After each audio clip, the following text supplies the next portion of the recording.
Thank you for coming to watch. So I've got you guys an update on some pretty big things that are going to be happening across the eastern U.S. today. We've got a lot of dangerous weather that's going to be unfolding across the region today, especially across the northeastern U.S. All right. So, starting out here, you're looking at our current radar for the United States. We're looking at very, very dry and warm conditions across the western and central U.S. This is all going to change as we do have an oncoming cold front that's going to bring some pretty cool temperatures into the region.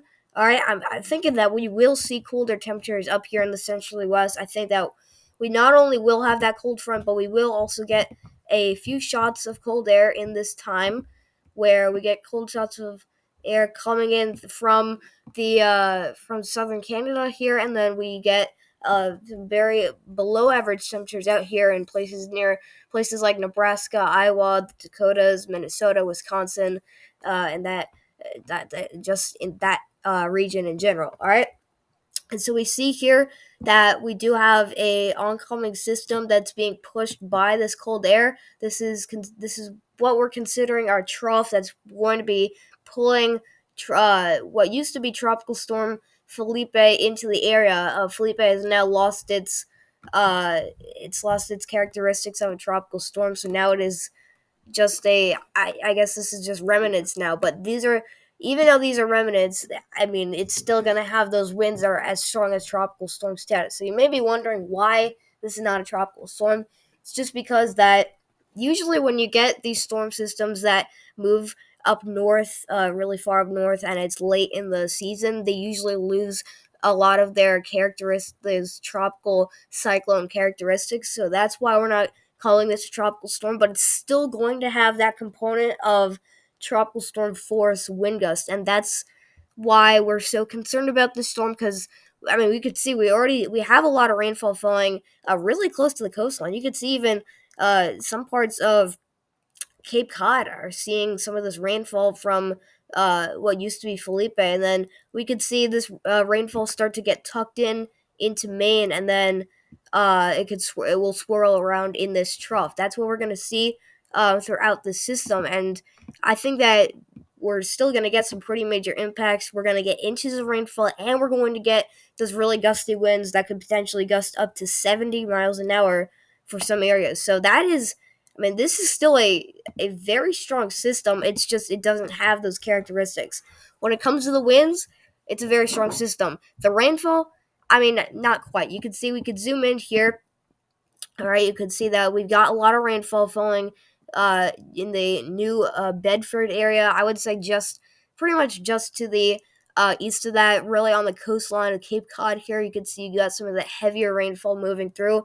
Here's your trough swinging by. This is bringing flooding, downpours, and potentially some strong to severe thunderstorms across the northeastern U.S. today. You can see that we got pretty much three areas that we're watching with this system. You can see that our first initial line of storms, I should actually mark it right here. This is a very long line of storms, but mostly heavy rainfall. It's moving pretty much up north into the Albany area, Springfield. I guess it's Massachusetts, Springfield, Massachusetts, or Connecticut. I'm not sure. All right, but you can see this is moving into Vermont, upstate New York. All of you guys are gonna get most of this throughout pretty much all of the day. So it's gonna be a very soggy and wet weekend. I think in some areas we could actually get some pretty big flash flooding. I would say in this area right here. Okay, and then we also do have another area to watch in here where we could get some flash flooding, because we not only are seeing very heavy rainfall today, but this area has been soaked by rainfall in the past few weeks, and so that's why we're most likely going to be seeing a lot of flash flooding. All right, but just to give you guys a heads up on what's going to be happening, just by looking at the weather radar here, just to see, that we are going to be dealing with some pretty harsh conditions out there when it comes to your weather. All right, so we look at our alerts here, and you can see that, for the western U.S., again, you're mainly calm. You have heat advisories still out for the California coastline. This is just because you guys are you're still dealing with El Nino, obviously, but you're getting a little bit of a ramp up with El Nino, and so you're starting to see some the what we call the traditional El Nino setup, where we get warmer than average temperatures across the southern U.S. here. All right, and we get these storm tracks start to build up farther south. We're not seeing that yet. We're still seeing storm systems moving up north like this, kind of like how we got what we got last year, where storm systems moved just across the central U.S., rode the jet stream. All right, that was an La Nina winter. All right, we're in an El Nino winter, so that means that we are going to see storm systems pretty much doing the opposite of what they did last year. So we're going to see above average temperatures out here in the southern U.S. We saw uh, in some areas, at some times we did see some below average temperatures out here in the southern U.S. Well, that's all going to change. We see above average temperatures for pretty much the entire southern U.S., and we see storm systems tracking throughout the southern states. That's going to be a huge concern for some big time snowstorms across the eastern U.S. All right, but let's get back into what we're looking at now with our alerts.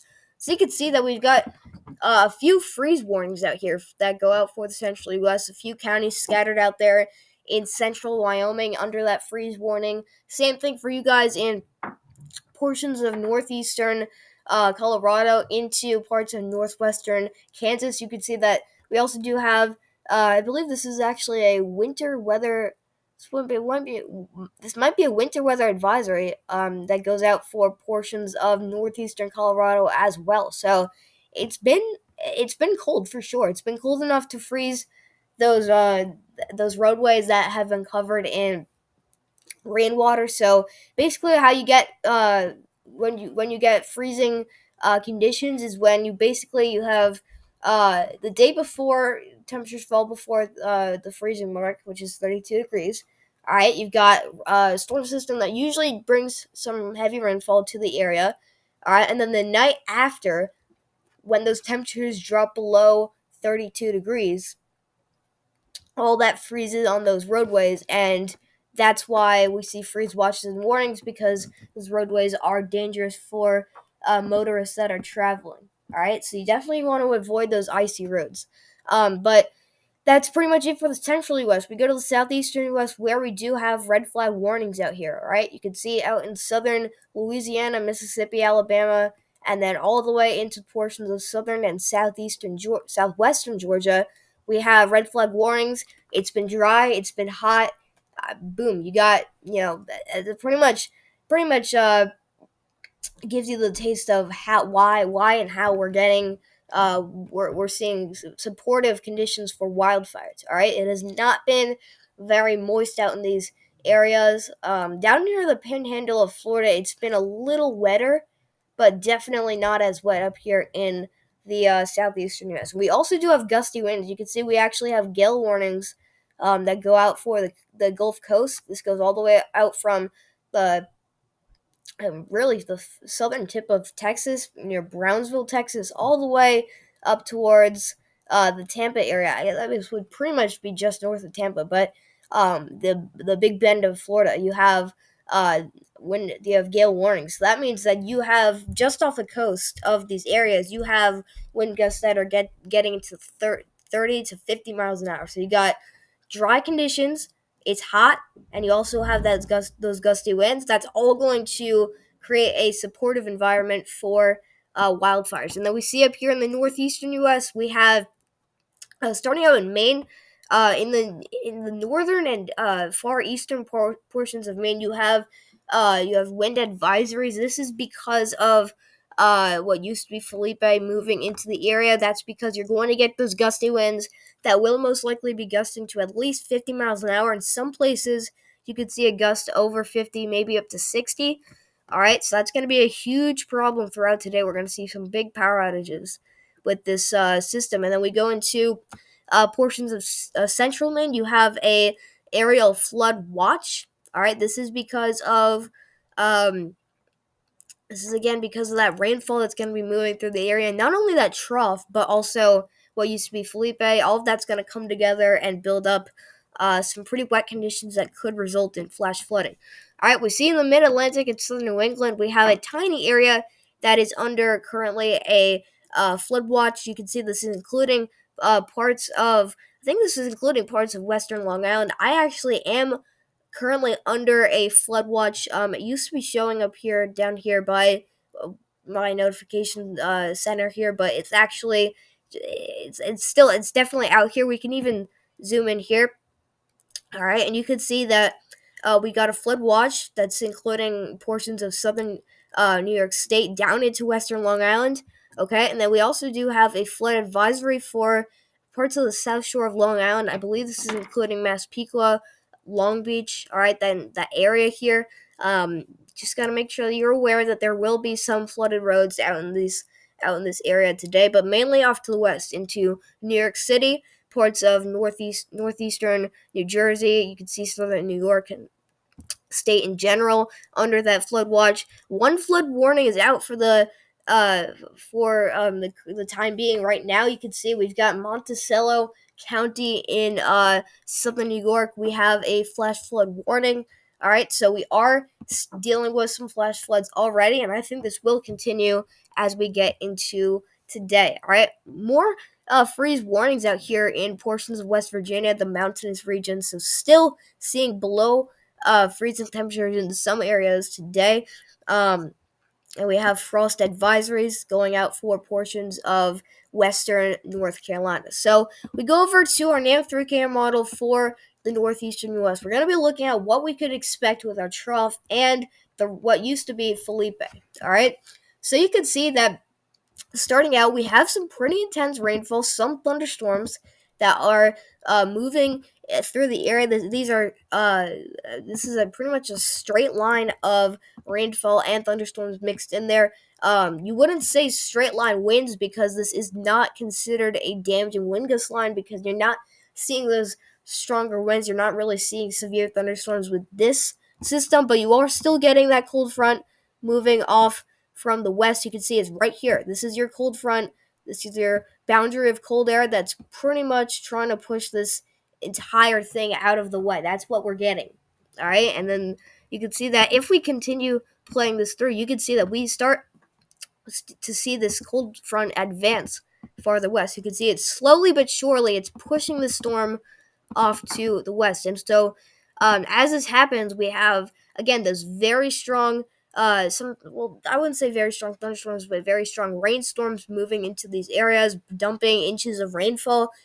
These are where I am concerned of potentially strong to severe storms. In this region right here, I wouldn't even say concerned. I'm just watching the system. All right, let me get rid of that circle. Draw a better one here, but I'm watching these areas here in portions of southern New England and the mid-Atlantic region, including northern and central New Jersey, all of Long Island, and portions of eastern PA. I think we could get some build-up thunderstorms as we get into the afternoon hours of today. All right, and these could move through. These could bang some neighborhoods out here, but other than that, it really doesn't look like much other than the heavy rainfall. All right, and then here comes Felipe starting to move up into portions of Maine. You can see Nova Scotia is out here. I wouldn't say you guys in Nova Scotia are going to get necessarily the heaviest rain. All right, and the NAM 3K model really doesn't want any rain that's in particularly heavy until we get to about 11 p.m. tonight, and we get into around the middle of the night. Now 3 a.m. Now that core of the storm is moving through, and all of a sudden, you guys are going to get some ridiculous, like crazy amounts of rainfall here. We see tons and tons of rainfall starting to move into your area. So we're still definitely going to be dealing with extremely heavy rainfall across portions of central Maine. But I think that this could really spread into parts of Nova Scotia as we get into early morning tomorrow. All right, we still have rainfall falling all the way up until about 2 p.m. Tomorrow. All right, so we're getting into mid-afternoon tomorrow, and the storm is finally moving into that trough here, which is now starting to just spin out. All right, and on the backside of the system, we could have some backside snow. You can see a lot of snowfall falling across portions of southeastern Canada. All right, this could move into the Great Lakes region and then potentially turn into some lake effect snow. We could have lake effect snow on some regions up here in upstate New York. So pretty much the farther north you are, the closest you are to the lakes, is the better chance of having lake effect snow. And when I said lake effect snow, I'm talking about an inch or two of snow at most. And we do see some snow showing up here on the NAM3 model, but a lot of snow, very heavy snow showing up here on southeastern Maine. And we really just got to watch. I just want to make sure you guys out there in southeastern Maine are aware that this could be you could call this a snowstorm for sure, because you don't really see much of the snowfall changing to rain until we get pretty much to the 9th, which would be Monday. All right. So that's going to be it for our NAM3 model. We look at now our potential wind gusts with this system, okay? I wanted to talk about this because, again, we have a strong storm system still moving through the area, even though this is not considered a tropical storm. All right, so we'll start it out into today, all right? And so this is about, let me see. All right, it's about 4 o'clock today, all right? 4 o'clock today, our strong winds are starting to move through the area. You can see Yarmouth out here in Nova Scotia receiving wind gusts up to around 40 miles an hour. So if you're on the coast of Nova Scotia, or even into portions of western Nova Scotia, you could be dealing with wind gusts ranging from 30 to 40 miles an hour as soon as 4 p.m. today. All right, and even into Maine, you can see Bangor, Patton, and then Edmundston. All right, all of you guys receiving wind gusts at least 25 miles an hour. All right, and you can see that as we continue throughout the day, let's put this into around 6-7 p.m. All right, and this is where we start getting those serious wind gusts still moving through the area. All right, you can see you guys out there in Maine. You guys out there in Maine are still going to be dealing with wind gusts ranging from 25 to 35, 40 miles an hour. But out in Nova Scotia, it's completely different. You have now wind gusts reaching around 60 miles an hour out there in Yarmouth, Halifax around 35, 40. All right, this is all going to change as we get later into today, into tonight. All right, you could see pretty much the entire region of western Nova Scotia will be already seeing wind gusts at around 40 miles an hour as we get into around 6-7 p.m. And then we get into the overnight hours of tonight. We're getting into pretty much the middle of the night. These winds are still advancing. Now Yarmouth gusting to 60 miles an hour just off the coast. Wind gusts getting up to 70. All right. And you can see in areas literally just to the east of Bangor, we have wind gusts getting up to around 50 miles per hour. So this is going to be a big storm for many people. We could see Halifax now gusting to 45 to up to 50, I would say. But a huge area, including all of Nova Scotia, that will be gusting from 35 to up to 50 miles an hour potentially throughout the day. And if you're on the coast of western Nova Scotia or down eastern Maine, you could see wind gusts that could be reaching up to 60 miles an hour. All right, and so we get into very early tomorrow morning. Now we're seeing. Let's put this even farther back. Let's put this to 2 p.m. or 2 a.m. I should say tomorrow morning. Now your extremely strong wind gusts are moving through those heavily populated areas here. St. John's moving. Pretty strong winds moving through the area, 47, 48 mile an hour wind gusts. Yarmouth still gusting around 50. Some areas in Yarmouth, if you're closer down here on these few scattered islands, could be gusting slightly over what we see just in the heart of Yarmouth. All right, but Halifax gusting to about 45, 50. All right, Bangor still hanging on to only around 35 mile an hour wind gusts, but man, it's getting very close to you guys at this point. Just to the east of you guys, you have wind gusts getting up to around 50 miles an hour. All right, that's going to be the deal. And you can see Edmundston, 40 miles an hour. Patton, even closer to these winds, pretty much right at that line where you go from 35 mile an hour wind gusts abruptly to 45, 50 mile an hour wind gusts. So it's going to be a very like it's gonna be a hit or miss situation, but it's gonna be very close. That's gonna be one thing. So we go to 4 p.m. All right, and then another ramp up of those strong winds starting to move into now central Nova Scotia. Halifax abruptly gusting to 65. All right, Yarmouth now cooling down to about 20 miles an hour. And Mudston now getting to the 50s. Same thing for Rimouski um, in New Brunswick. All right, I don't think I'm saying that right, but just trying my best out here. But you can see that just a lot of areas in general are going to be dealing with some pretty strong and intense winds as we get into later into today. And then we go all the way to about, or I should say tomorrow, but we go all the way to 7 a.m. And notice how we really get strong winds out here in now eastern Nova Scotia. You can see around Sydney, 40 to 50 mile an hour wind gust.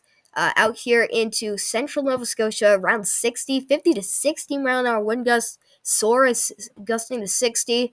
All right. Halifax still gusting to 50. I mean, this is going to be a big storm for many of you, especially out there in Nova Scotia. All right. It's going to be a kind of a flip flop. For you guys in Maine, you'll be dealing with mostly those heavier rainfall. And then if you go into Nova Scotia, you'll most likely be dealing with these stronger winds. And then we take this all the way out until now approaching late Sunday night. All right, and those you still got gusty winds, persistent gusty winds, because you still have that trough. And this is your storm system now expanding but spinning around to that trough.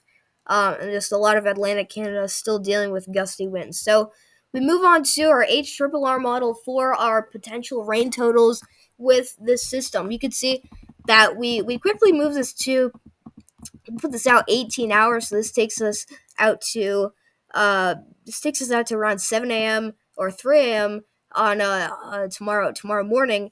All right, and so this is pretty much just halfway through the storm. So you could double these amounts.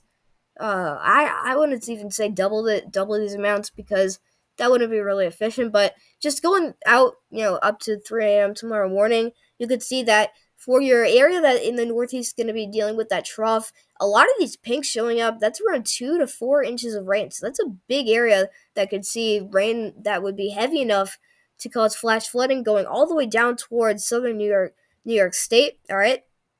Then you go into northern New Jersey, portions of western Long Island, New York City.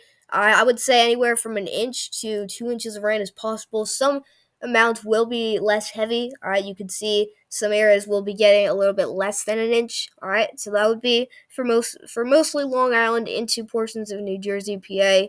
All right, but that is pretty much it for the most part. The coastal regions of the Northeast here, out into portions of New Hampshire. All right.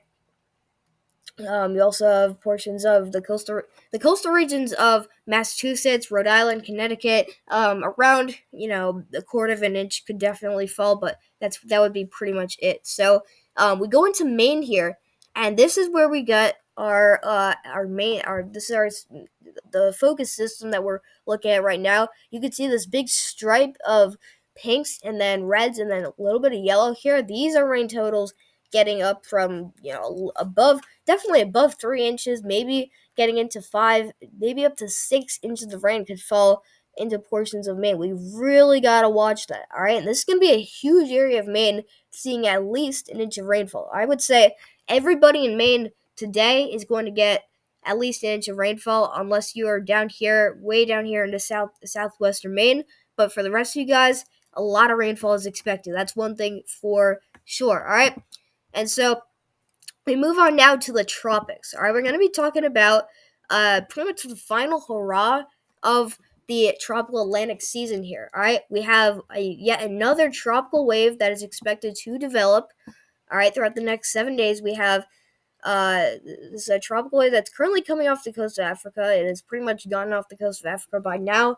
All right, this has a 70% chance of tropical development throughout the next 7 days, which is considered a very high chance of development. But you can see this area that we're covering for this tropical wave is actually starting to curve north, which would be very, very good because that means that we don't have to worry pretty much at all for any potential threats to the eastern U.S. coastline. So I would say as we wrap up this hurricane season, it really hasn't been as bad as we imagined. I really thought that we were going to get a really intense season, and we sure did get intense storms. We obviously saw um, what do we see? We saw Idalia. Yep, Idalia definitely was Idalia. Idalia was a very strong storm. It was kind of like Ian, but definitely not as bad. It was Category 3 pretty much as it made landfall. Some argue that it was briefly a Category 4 hurricane, but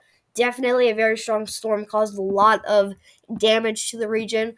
All right, we saw Hurricane Lee that moved into the northeastern coastline, brought a lot of power lines, trees down, some very strong winds to this area. All right. And then, yeah, that was pretty much it. We also saw Ophelia that moved through a few weeks ago. I was covering that for the most part when it impacted my area here. This was a homebrew system, so something that's not uncommon, but something that you don't see. You don't really see a lot during hurricane season, but we obviously got that. But for now, we're just gonna be looking at our tropical wave that's moving off the coast of Africa that now has a 70% chance of development. So we look at the GFS model for the tropical Atlantic here, looking at what we could be dealing with our upcoming systems. All right, you can see that this is our tropical wave right here. All right, keep an eye on it. It's still pretty much barreling to the west, but it starts gaining latitude, or yep, still gaining latitude, and pretty much it doesn't even do anything really. I mean, these waters are now at the point where they're too cool enough to support any development, and then you also do have this ridging, which is just gonna block this system. So if you have cold waters and you have ridging, you're automatically not going to see pretty much any development with any tropical system, especially if you're late in the season. You're already at October 15th, so midway through October. I don't think in this environment, I don't think we're going to see any tropical development of any particularly strong tropical cyclones. All right, so nothing really to worry about with that system. Still watching the Gulf, keeping an eye on the Gulf. All right, you guys on the Gulf Coast just gotta watch out because we do see actually. I didn't notice this, but the GFS has been hinting that we could have some slight development near the Mexican coastline here of maybe potentially a tropical depression, maybe a tropical storm.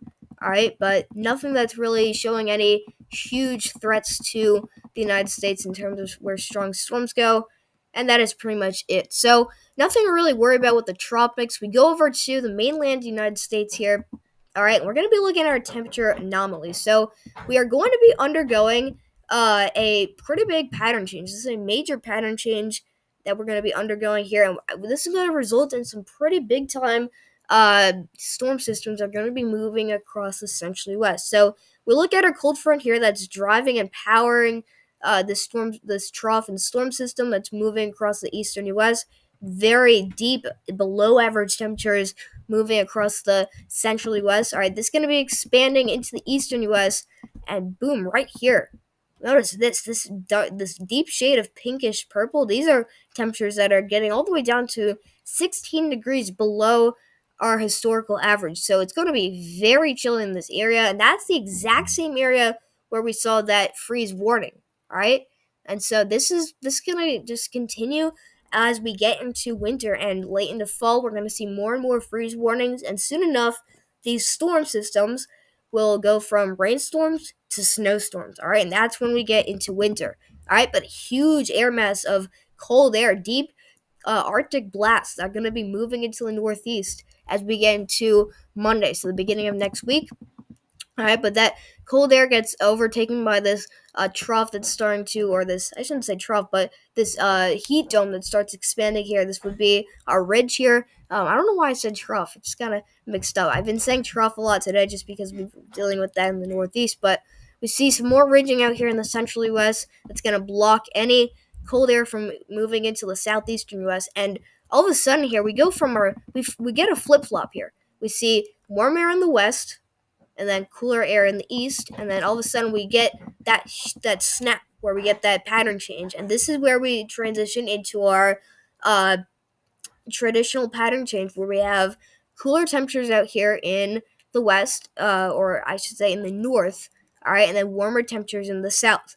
This hasn't completely changed yet because we're not into winter, we're not into fall completely. So this isn't going to be perfect, but this is going to be this is going to be pretty much half of what you could see as we get into winter this winter, all right? But you will definitely start seeing some above average temperatures out there in the southwestern U.S. I'm expecting that. All right, but all of a sudden we do get some sort of a system that starts developing here. Some very strong inflow, taking all of this cold air from Canada into it, and this is also at the same time colliding with warm air, which could result in some sort of a severe weather event, maybe just a rainstorm in general. That pushes off to the west. This is where I'm expecting what I'm calling a potential uh, blockbuster rainstorm or just storm in general that I think could really get going across the eastern U.S., mainly the northeastern U.S., sometime from the 13th to the 16th of October. We're still going to be watching the system as we approach that time frame. So we'll get the breakdowns on this in a minute, but we get some more deeper cold shots of cooler air into the southeastern U.S. Look at North Carolina. I mean, almost 20 degrees below historical average temperatures here, and that's going to really result in a lot of freezing conditions. And this cold air can even spread down into the Gulf Coast. So things are going to be really changing dramatically as this cold air moves down. And you can see even down here. Look, in Florida, we have temperatures getting down pretty much 12 degrees below our historical average, and then another deep shot of Arctic air starts moving down from Canada into the northeastern U.S. Look at all these pinks. This is 16, 15, 16 degrees below historical average temperatures out there in the northeastern U.S. That's going to be temperatures getting to the 40s and 50s. All right, nighttime temperatures getting potentially below freezing. And so this is why you're going to start seeing some more and more freeze watches and warnings for these areas, all right? But still very warm air. Look at this, very warm air in the west. You guys are going to be very, very hot and just above average temp. You guys are going to have some just general above average temperatures. And this is what we were kind of expecting for El Nino. We see warmer temperatures out west and below average temperatures out in the east. So this could be something that we can see pretty frequently during our El Nino winter, all right? And then we see some more cold shots coming down. Wow, this could be our first very intense Arctic blast that we could get around October 24th, so October 21st, so late October. Watch out for this. This, I think, is going to be pretty big if this actually turns out to happen, all right? So we'll go through our latest GFS model for our possible upcoming storm systems here. All right, nothing much going on as we have some high pressure out here in the central U.S. Up until pretty much about the 11th, we get a storm system that starts developing across the central U.S. All right, and then this forms, and we get a pretty good rainstorm around the 14th. This is where I'm expecting that big storm system. All right, the strengthening of the system based off the GFS has kind of gone down a little bit. It's decreased since previous model runs from earlier this week. All right, but this could change. We still got some time, but this is still where I'm expecting a pretty big storm system. All right, then behind that, nothing much.